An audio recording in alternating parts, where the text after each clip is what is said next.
LG TV no power. Okay ang iyahang adapter, yang 19 volts, 19.5 volts na power supply. So naadri sa board ang problema. So ato na nagi-troubleshoot, no, na ato nasakpan ang problema niya. So before nato nasakpan, no, nagkamamo pata og troubleshoot kung asa dapit na section ang short na side. So natin nakita na problema kana na parts, so capacitor. So atong testiran.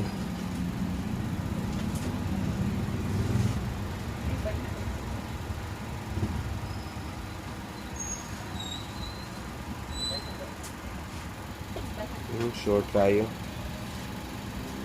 Ano siya, wala na siya continuity. Dapat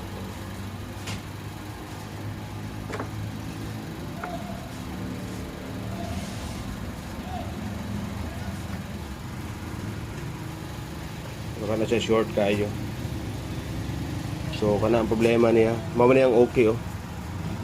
Istira na tong okay. So wala gyud siya continuity good.